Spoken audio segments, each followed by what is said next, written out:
Welcome to YoYo TV. Guntur parliament పరిధిలో TDP కూటమి ప్రచారంలో దూసుకెళ్తోంది. ఎలాగైనా జగన్ను ఓడించాలనే లక్ష్యంతో అభ్యర్థులతో పాటు టీడీపీ, బీజేపీ, జనసేన కార్యకర్తలు ఏకతాటిపైకి వచ్చి ప్రతి కార్యక్రమాన్ని విజయవంతం చేస్తున్నారు. ఇందులో భాగంగా గుంటూరు ఎంపీ అభ్యర్థి డాక్టర్ పెమ్మసాని చంద్రశేఖర్ తీరిక లేకుండా ప్రజలతో మమేకమవుతున్నారు. ఉమ్మడి గుంటూరు జిల్లాలోని కూటమి అసెంబ్లీ అభ్యర్థులను కలుపుకుంటూ ప్రచారం చేస్తున్నారు. తాజాగా పెమ్మసాని 23వ డివిజన్లో నగరం పాలెంలో ఏర్పాటు చేసిన ఇఫ్తార్ విందుకు హాజరయ్యారు.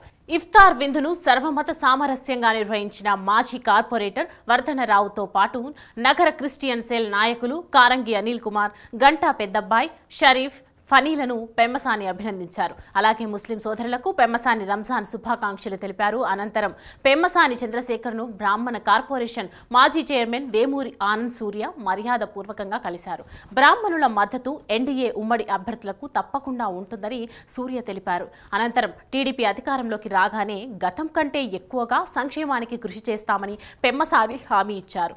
ఆ తర్వాత పెమ్మసాని గుంటూరులోని ఓ ప్రైవేట్ కన్వెన్షన్లో జరిగిన గుంటూరు పశ్చిమ నియోజకవర్గ టీడీపీ, బీజేపీ కార్యకర్తల సమావేశానికి డాక్టర్ పెమ్మసాని ముఖ్య అతిథిగా పాల్గొన్నారు.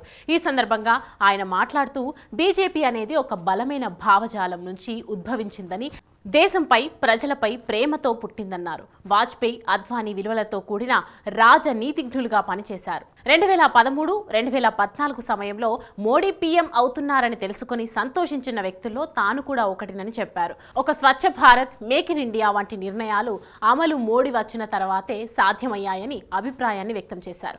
ఈసారి ఎన్నికల్లో గెలుపు కోసం అందరినీ కలుపుకొని వెళ్లాలని, అందరితో కలిసి నడవాలనేది ఈ సమావేశం ముఖ్య ఉద్దేశం అన్నారు. చంద్రబాబుకు ఏపీ అంటే 2 కళ్ళు, ఏ అంటే అమరావతి, పి అంటే పోలవరం అని, కానీ జగన్ కు మాత్రం ఏ అంటే ఆపడం, పి అంటే పడగొట్టడం మాత్రమే అని పెమ్మసాని చంద్రశేఖరరావు విమర్శించారు.